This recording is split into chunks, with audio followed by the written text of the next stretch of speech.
പിണറായി വിജയന്റെ പൊളിറ്റിക്കൽ സെക്രട്ടറിയാണ് പി ശശി. ശശിയെക്കുറിച്ച് ഒരുപാട് ആരോപണങ്ങൾ വരുന്നുണ്ട്. അതായത് ശശിയാണ് എല്ലാം തീരുമാനിക്കുന്നത്, കൊട്ടേഷൻ കൊടുക്കാനൊക്കെ മിടുക്കാനാണെന്ന് പറയുന്നു, നമുക്കറിയില്ല. ഇപ്പൊ പക്ഷെ പി ശശിയെക്കുറിച്ച് ഒരു വിവരവുമില്ല. ശശിയും പിണറായിയും തമ്മിൽ പിണങ്ങിയോ അതോ ശശിയെ CPM ശശിയാക്കിയോ? അതാണ് മഹത്വം. നമ്മൾ അജിത് ഡോവൽ പറയുന്നത് വല്ലതും കേൾക്കാറുണ്ടോ? ഒന്നും കേൾക്കില്ല. പക്ഷെ ഓപ്പറേഷൻ വളരെ സ്മൂത്തായിട്ട് അദ്ദേഹം നടത്തിയിരിക്കും. കൊടുക്കേണ്ടടുത്ത് കൊടുത്തിരിക്കും. നിശബ്ദനായിരുന്നു കൊണ്ട് പ്രവർത്തിക്കുക എന്നുള്ള അസാമാന്യമായിട്ടുള്ള കഴിവ്, മനസ്സിലായോ? അതാണ് അദ്ദേഹം ചെയ്തുകൊണ്ടിരിക്കുന്നത്. ഈ ഒരു ചൊല്ലുണ്ട്, കുരയ്ക്കും പട്ടി കടിക്കില്ല, കടിക്കും പട്ടി കുരയ്ക്കില്ല. നിശബ്ദമായിട്ടായിരിക്കും, കുരയ്ക്കാതെ. കുരച്ചുകൊണ്ട് എന്ന് കടിച്ചു കഴിഞ്ഞാൽ ആളുകൾ അങ്ങ് ഓടിപ്പോകും. ഇത് കുരയ്ക്കാതെയാണ് അദ്ദേഹം. അസാമാന്യമായ കഴിവുറ്റ ആളാണെന്നേ. ശബ്ദമൊന്നും കേട്ടില്ലെങ്കിലും കേരളം ഭരിക്കുന്നത് ഇപ്പോൾ പിണറായി വിജയനല്ല, പി ശശിയാണ്. പി ശശി, സുമുഖനായ സുന്ദരനായ കണ്ണൂരുകാരനായ പി ശശി അസാധാരണമായിട്ടുള്ള മെയ് വഴക്കത്തോടു കൂടി തന്നെ ഓരോ കേസിൽ നിന്നും രക്ഷ പ്രാപിക്കുകയും മുഖ്യമന്ത്രിയെ രക്ഷിക്കുകയും ചെയ്തുകൊണ്ടിരിക്കുന്ന സൂര്യൻ എന്ന് പറയുന്നത് അത് പി ശശിയാണ്. എല്ലാവരും കാരണഭൂതൻ എന്നൊക്കെ പറയുന്നു, മുഖ്യമന്ത്രിയെ പറയുന്നു. പക്ഷേ കാരണഭൂതൻ എന്ന് പറയുന്നത് പി ശശിയാണ്. ആരും തിരിച്ചറിയാത്ത ഒരു സത്യമാണ്. ഈ പി ശശി എങ്ങനെയാണ് രാഷ്ട്രീയത്തിലേക്ക് വരുന്നത്? കണ്ണൂരിൻ്റെ മണ്ണിൽ മിക്കവാറും എല്ലാവരും കമ്മ്യൂണിസ്റ്റ് പാർട്ടിക്കാർ തന്നെയായിരുന്നു, ഇപ്പോഴും അങ്ങനെ തന്നെയാണ്. അങ്ങനെ അല്ലാത്ത ചില ആളുകളുണ്ട്, അവരെ പലരുടെയും ഗളഹസ്തം ചെയ്തില്ലാതാക്കിയിട്ടുമുണ്ട്. ഇപ്പോൾ അതൊക്കെ നിന്നിരിക്കുന്നു. അതുകൊണ്ട് തന്നെയാണ് BJPക്ക് അവിടെ ഒരു ഫുട് പ്രിൻ്റൊക്കെ ഉണ്ടാക്കാൻ കഴിയുന്നത്. കണ്ണൂർ, തലശ്ശേരി ഭാഗത്തൊക്കെ ഇന്ത്യ മുഴുവൻ ഭരിക്കുന്നത് BJP ആയതുകൊണ്ട് ഇവിടെ ഇനി ആക്രമണം നടത്തി കഴിഞ്ഞാൽ ഡൽഹി നിങ്ങളുടെ ഓഫീസിൽ ഞങ്ങൾ ആക്രമണം തിരിച്ചടിക്കും എന്നവർ പറഞ്ഞതിന് ശേഷമാണ് ഈ ഇളക്കമൊക്കെ നിന്നത്. ഇവരുടെ ഉന്മൂലന രാഷ്ട്രീയം എന്ന് പറയുന്ന ആ പരിപാടി അങ്ങ് നിന്നത്. മതേതരത്വത്തിൻ്റെ രക്ഷാദൗത്യം എന്ന പേരിൽ നടത്തിയ ഹിന്ദുഹത്യ, ഒരുതരം ഹിന്ദുഹത്യയായിരുന്നു നടത്തിയത്. കാശ്മീരിലെ പണ്ഡിറ്റുകളെ കൊന്നതുപോലുള്ള പരിപാടി, RSSകാരെ കാണുമ്പോൾ വെട്ടിക്കൊല്ലുന്ന പരിപാടി, ഒരുതരം തീവ്രവാദം, അതൊക്കെ നിലച്ചിപ്പം. അതിൻ്റെ കൂടെ വളർന്ന ഒരാളാണ് പി ശശി. പിണറായിയും അതുപോലെ തന്നെ നമുക്കറിയാം VS അച്യുതാനന്ദനും ചേർന്നുകൊണ്ടാണ് EK നയനാരെ ഒതുക്കാൻ ശ്രമിച്ചത്. എല്ലാം കണ്ണൂരിൻ്റെ മണ്ണിലെ മക്കളായിരുന്നു ഇവർ രണ്ടുപേരും. EK നയനാരും പിണറായിയും പി ശശിയും ഒക്കെ. VS അച്യുതാനന്ദൻ മാത്രം ആലപ്പുഴയുടെ പുത്രൻ, തൊഴിലാളി വർഗത്തിൻ്റെ ദത്തുപുത്രൻ, അങ്ങനെയായിട്ടുള്ള ആളാണ്. തൊഴിലാളി വർഗത്തിൻ്റെ പ്രവർത്തനങ്ങളിലൂടെ കൊടിയ യാതനകൾ അനുഭവിച്ചുകൊണ്ട് കമ്മ്യൂണിസ്റ്റ് പാർട്ടിയിലേക്ക് വന്നവൻ. പോലീസിൻ്റെ പലതരത്തിലുള്ള പീഡനങ്ങളും മർദ്ദനങ്ങളും ഏറ്റുകൊണ്ടുവന്നാണ് KR ഗൗരിയമ്മയും അതുപോലെ തന്നെ VS അച്യുതാനന്ദൻ. KR ഗൗരിയമ്മയുടെ ആത്മഹത്യയെ പക്ഷേ അവരെ എന്തെങ്കിലും തരത്തിൽ പീഡിപ്പിച്ചിട്ടുള്ളതായിട്ട് പറയുന്നില്ല. കാരണം അവർ വലിയൊരു കുടുംബത്തിലെ ഒരംഗമായിരുന്നു, പോലീസുകാർക്കെല്ലാം അറിയാമായിരുന്നു. VS അങ്ങനല്ല, ഒരുപാട് ഇടിയും തേടലും ഏറ്റ് ചങ്കുറപ്പോട് കൂടി നിൻ്റെ സഖാവ് എവിടാണെന്ന് ചോദിച്ചപ്പോൾ പറയാൻ സൗകര്യമില്ലെന്ന് പറഞ്ഞ തൻ്റെടിയാണ് VS അച്യുതാനന്ദൻ. അതെനിക്കറിയാം. അപ്പോൾ അങ്ങനെ അത് ഒളിവിലെ ഓർമ്മകൾ എന്നുള്ള തോപ്പിൽ ഭാസിയുടെ കൃതി വായിച്ചു കഴിഞ്ഞാൽ നമുക്ക് മനസ്സിലാവും. അങ്ങനെയുള്ള സഖാക്കൾ ധാരാളം ഉണ്ടായിരുന്ന ഒരു കാലഘട്ടമായിരുന്നു അതവിടെ നിൽക്കട്ടെ. അപ്പോൾ ഈ കണ്ണൂരിൻ്റെ മണ്ണിൽ നിന്നാണ് ഇദ്ദേഹം വന്നിട്ടുള്ളത്. ഈ കണ്ണൂരിൻ്റെ മണ്ണിൽ നിന്ന് പിൻകാലത്ത് VS അച്യുതാനന്ദനും അതുപോലെ പിണറായി വിജയനും തമ്മിലങ്ങ് തെറ്റി. ഇവർ രണ്ടും കൂടി EK നയനാരെ ഒരുമിച്ച് നേരിട്ടതാണ് CITU വിഭാഗത്തെ.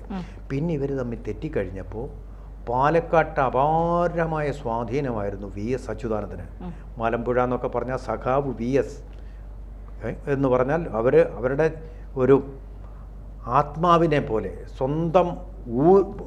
സ്വന്തം ഉയിര് കണ്ടിരുന്ന ഒരാളാണ്. VSന് വേണ്ടി മരിക്കാൻ വരെ തയ്യാറായിട്ടുള്ള ലക്ഷക്കണക്കിന് വോളണ്ടിയർമാരും സഖാക്കളും കോമ്രേഡുകളും ഒക്കെ ഉണ്ടായിരുന്നു അവിടെ പാലക്കാട്ട്. അതെല്ലാം വെട്ടി നിരത്താൻ നിയോഗിക്കപ്പെട്ട 3 പേരുണ്ട്. ആരൊക്കെയെന്നറിയോ? അവിടെ പിണറായിക്ക് വേണ്ടി പട നയിച്ച ഒരു മൂവർ സംഘം, ദി ട്രൈംവറേറ്റ്സ് എന്ന് പറയും. അവരെ 2 ശശിമാരുണ്ട്. ഒന്ന് P Sasi, PK Sasi, AK Balan. AK Balan ഇപ്പോഴും ആത്മാർത്ഥ സുഹൃത്ത് തന്നെയാണ് അദ്ദേഹത്തിൻ്റെ. AK ബാലനാണ് പലപ്പോഴും രക്ഷാദൗത്യം നടത്തുന്നത്. അപ്പോൾ കമ്മ്യൂണിസ്റ്റ് പാർട്ടിക്ക് ഹിന്ദു വോട്ടുകൾ ചോരുന്നുവെന്ന് കണ്ടുകൊണ്ടാണ് UDF വന്നാൽ ഭരിക്കുന്നത് ജമാഅത്തെയാണെന്ന് AK ബാലൻ പറഞ്ഞത് 100% പിണറായിക്ക് വേണ്ടിയാണ്. പിണറായി പറഞ്ഞത് തന്നെയാണ്, ബാലൻസിങ് നടത്താൻ വേണ്ടിയാണ്. ഹിന്ദു പ്രീണനത്തിന് വേണ്ടി നടത്തിയതാണ്, പോയ വോട്ടുകൾ തിരിച്ചു പിടിക്കാൻ. അങ്ങനെ തന്നെയാണ് അദ്ദേഹം ചെയ്തത്. എനിക്ക് മറ്റേ സജി ചെറിയാൻ്റെ കാര്യത്തിൽ എന്താണെന്ന് എനിക്കറിയത്തില്ല. അത്ര ഒരു മുറി നമ്മളെപ്പോഴും മുഖ്യമന്ത്രിയുടെ ഓഫീസിൽ പോകുമ്പോൾ അവിടെ എപ്പോഴും വന്നിരിക്കുന്ന ഒരാളെന്ന് പറയുന്നത് അന്ന് മന്ത്രിയായിരുന്ന AK ബാലനായിരുന്നു. അത്ര അടുത്ത ബന്ധമാണ് അവർ തമ്മിലുള്ളത്. അപ്പം ചോദിക്കാതെ കയറി വരാൻ പറ്റുന്ന ഒരു മന്ത്രിയായിരുന്നു. എല്ലാ പത്രക്കാർക്കും അറിയാവുന്ന കാര്യമാണ്. അപ്പം അങ്ങനെ 3 പേരിൽ എന്ത് ചെയ്യുന്നു, VS വന്നു കഴിഞ്ഞപ്പോൾ ഇയാളെ അങ്ങ് വെട്ടി അങ്ങ് നിർത്തി. 2011 പാർട്ടിയിൽ നിന്ന് തന്നെ ഇയാൾ പുറത്താക്കിപ്പെട്ടു. എന്തിനാ പുറത്താക്കപ്പെട്ടതെന്നറിയോ? കയ്യിലിരിപ്പ് കാരണം. ഒരു DYFI വനിതയെ ഇദ്ദേഹം പീഡിപ്പിച്ചു എന്നൊരു കേസ് വന്നു. ആ കേസിനെ തുടർന്നാണ് പാർട്ടി കമ്മിറ്റി അന്വേഷിച്ച് ഇദ്ദേഹത്തെ പുറത്താക്കിയത്.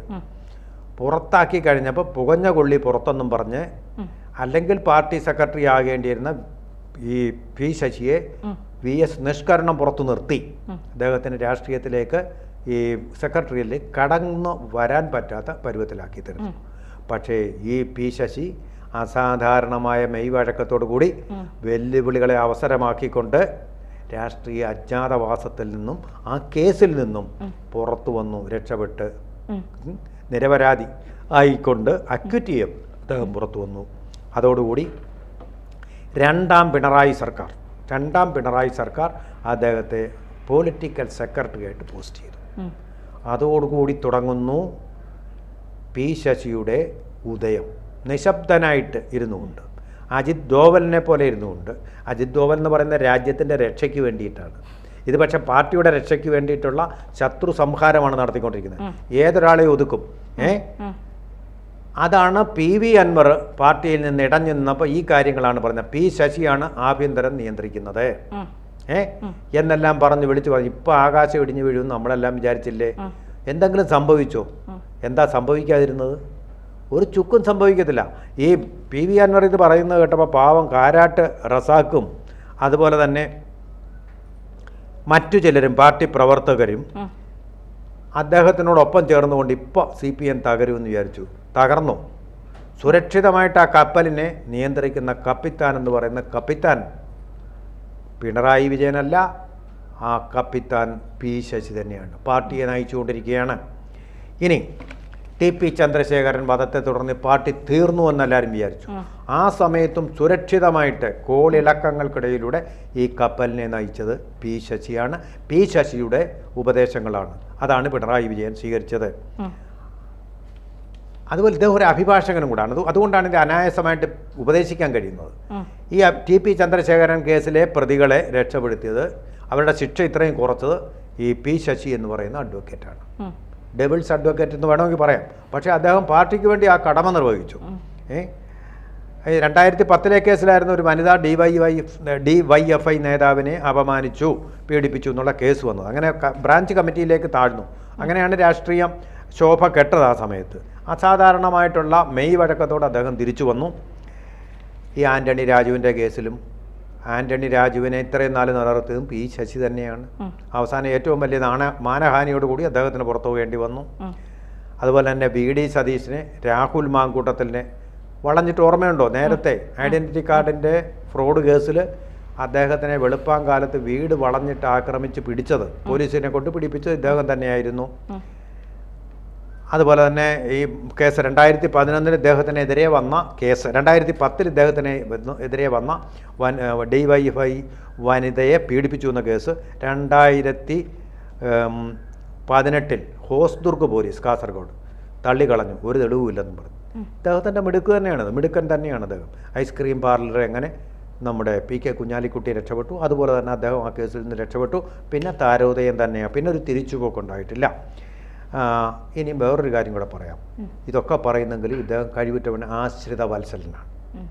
അതും കൂടെ പറയണം. ഞാനൊരു ഉദാഹരണം പറയാം. തിരുവനന്തപുരത്ത് ഇപ്പം മത്സരിക്കാൻ ഒരുങ്ങിയിരിക്കുന്ന ആളാണ് കൃഷ്ണകുമാർ, സിനിമ സീരിയൽ നടൻ. BJPയുടെ സ്ഥാനാർത്ഥിയായിരുന്നു നേരത്തെ. അദ്ദേഹത്തിനൊരു പ്രശ്നം ഉണ്ടായതറിയാമല്ലോ. എന്തായിരുന്നു ആ പ്രശ്നം? അദ്ദേഹത്തിൻ്റെ മകൾ നടത്തിയിരുന്ന സ്ഥാപനത്തിൽ നിന്ന 3 പെൺകുട്ടികൾ ചേർന്നൊരു വൻ ഫ്രോഡ് നടത്തി. അതായത് ഗൂഗിൾ പേയ്ക്കുള്ള കാർഡ് വെച്ചുകൊണ്ട്, അവരുടെ കാർഡ് വെച്ചുകൊണ്ട് അവരുടെ ഫണ്ട് മുഴുവൻ, വരുന്ന പൈസ മുഴുവൻ അവരുടെ വീട്ടിലെ കോടിക്കണക്കിന് രൂപ അങ്ങനെ അവർ അവിടെ പണം അപഹരിച്ചു. അപകരിച്ചിട്ട് കൃഷ്ണകുമാറിനെ പറ്റി അപഖ്യാതി പറഞ്ഞു, അദ്ദേഹം ജാതി പറഞ്ഞു അപമാനിച്ചു എന്നൊക്കെ പറഞ്ഞ് അദ്ദേഹത്തിൻ്റെ രാഷ്ട്രീയ ഭാവി തകർക്കുന്ന തരത്തിലുള്ള ആരോപണങ്ങൾ നടത്തി. അപ്പോൾ കൃഷ്ണകുമാർ തന്നെ എൻ്റെ പൈസയും പോയി മാനവും പോയി, പണവും പോയി മാനവും പോയി എന്ന അവസ്ഥ വന്നപ്പോൾ ഇദ്ദേഹം കൃഷ്ണകുമാർ പത്രക്കാരോടൊന്നും പറഞ്ഞില്ല, നേരെ പോയി കണ്ടത് ഇങ്ങനെയാണ് സംഭവം. പി ശശിയോട് പറഞ്ഞു. പി ശശി ഇത് പത്രങ്ങളിലൊന്നും വന്ന കാര്യമല്ല, അത് രഹസ്യമായിട്ട് അറിഞ്ഞ കാര്യമാണ്. പി ശശി പറഞ്ഞു, നിങ്ങൾ വരൂ, സെക്രട്ടേറിയറ്റിലേക്ക് വരൂ. സെക്രട്ടേറിയറ്റിൽ വന്നിട്ട് അവിടെ പാർക്കിംഗ് ഏരിയ അല്ലാത്ത നോ പാർക്കിംഗ് ഏരിയയിൽ തന്നെ കാറ് പാർക്ക് ചെയ്തു. അവിടെ അല്ലാതെ സ്ഥലമില്ല. ഈ സെക്രട്ടറിമാരുടെയും പിന്നെ VIP-കളുടെയും കാറ് കൊണ്ട് നിറഞ്ഞിരിക്കുക. നമുക്കറിയാമല്ലോ, ഇപ്പോൾ പോയി കഴിഞ്ഞാൽ കാണാം, ഒരു സ്ഥലമില്ല. അതുകൊണ്ട് പാർക്കിംഗ് അല്ലാത്ത ഏരിയയിൽ തന്നെ കാറ് പിടിച്ചിടാൻ പറഞ്ഞിട്ട് കൃഷ്ണകുമാർ വന്നു, പരാതി പറഞ്ഞു. അപ്പം തന്നെ ഈ പെൺകുട്ടികളെ അറസ്റ്റ് ചെയ്യാൻ വേണ്ടിയിട്ടുള്ള ഓർഡർ കൊടുത്തു. അവരൊളിവിൽ പോയി, പിടിച്ചു. കൃഷ്ണകുമാർ ഭാഗ്യം കൊണ്ട് രക്ഷപ്പെട്ടു. പി ശശിക്ക് വേണമെങ്കിൽ ആ കേസിൽ കൃഷ്ണകുമാറിനെ ഒതുക്കാമായിരുന്നു. അദ്ദേഹത്തിൻ്റെ രാഷ്ട്രീയ ഭാവി തകർക്കാൻ പറ്റും, ഈസിയായിട്ട് പറ്റും. കാരണം ആഭ്യന്തരം കയ്യിലിരിക്കുക, അമ്മാനമാടുകയാണ്. പക്ഷേ അത് അദ്ദേഹം ചെയ്തില്ല. അങ്ങനൊരു രാഷ്ട്രീയ മര്യാദ അദ്ദേഹം കാണിച്ചു. പക്ഷേ എനിക്കറിയില്ലല്ലോ ഇത് അവർ തമ്മിലുള്ള BJP-യും അതുപോലെ തന്നെ CPM-ഉം തമ്മിലുള്ള അന്തർധാരയുടെ ഉദാഹരണമാണോ എന്ന് ചോദിച്ചാൽ എനിക്കറിയില്ല. അങ്ങനെയൊന്നും എനിക്ക് തെളിവുകൾ കിട്ടിയിട്ടില്ല. പക്ഷേ കൃഷ്ണകുമാറിനെ അദ്ദേഹം രക്ഷിച്ചു. കൃഷ്ണകുമാർ എന്ന് പറയുന്നത് വലിയൊരു നേതാവൊന്നും അല്ലല്ലോ. അപ്പോൾ ഒരു മനുഷ്യത്വം കൊണ്ട് അദ്ദേഹം ചെയ്തതാണെന്ന് കണ്ണൂർക്കാരൻ്റെ ഒരു നന്മ, ആ ഒരു നന്മയ്ക്കും അദ്ദേഹത്തിൽ ഒരിടമുണ്ട്. അതിനെ ഞാൻ ആദരിക്കുന്നു. ബാക്കി രാഷ്ട്രീയ കാര്യങ്ങളിൽ ചിലതൊക്കെ ആവശ്യമുള്ളതും പലതും ആവശ്യമില്ലാത്തതുമായിട്ടുള്ള തെറ്റുകളുമാണ്. അതും അദ്ദേഹത്തിന് ഒരു രാഷ്ട്രീയക്കാരന് ചിലപ്പോൾ തന്നിൽ വിശ്വാസമർപ്പിച്ചിരിക്കുന്ന മുഖ്യമന്ത്രിയെ രക്ഷിക്കാൻ ഇതൊക്കെ ചെയ്യേണ്ടി വന്നേക്കാം. പക്ഷേ ഇതാണ് ശശിക്ക് അത് സമർത്ഥമായിട്ട് ചെയ്യാൻ കഴിയുന്നുണ്ട്. പ്രൊഫഷണലിസം അത് അംഗീകരിക്കുന്നു. അതിലെ സദാചാരത്തെക്കുറിച്ചൊന്നും പറയാൻ ഞാൻ ആളല്ല. അതിൻ്റെ ധാർമ്മികതയെക്കുറിച്ചും പറയേണ്ടത് CPM-കാർ തന്നെയാണ്. അതിൻ്റെ എത്തിക്സിനെക്കുറിച്ചും ധാർമ്മികതയെക്കുറിച്ചും ഒക്കെ പറയേണ്ടത് അവർ തന്നെയാണ്. ഞാനതിലൊന്നും പറഞ്ഞില്ല. പക്ഷേ സക്സസ്ഫുൾ എന്നുള്ള കാര്യത്തിൽ സംശയമൊന്നുമില്ല. ഞാൻ ചീത്ത പറയാനൊന്നും ഇരിക്കുന്ന ആളല്ല. ഞാൻ അദ്ദേഹത്തിൻ്റെ ആ കഴിവിനെ ആദരിക്കുന്നു. ആ കഴിവ് എല്ലാ കാര്യങ്ങൾക്കും മാത്രമായി വിനിയോഗിച്ചിരുന്നെങ്കിൽ എത്ര നല്ലൊരു പൗരനാകാൻ കഴിയുമായിരുന്നു എന്ന് ഞാൻ ഓർമ്മിക്കുകയും ചെയ്യും.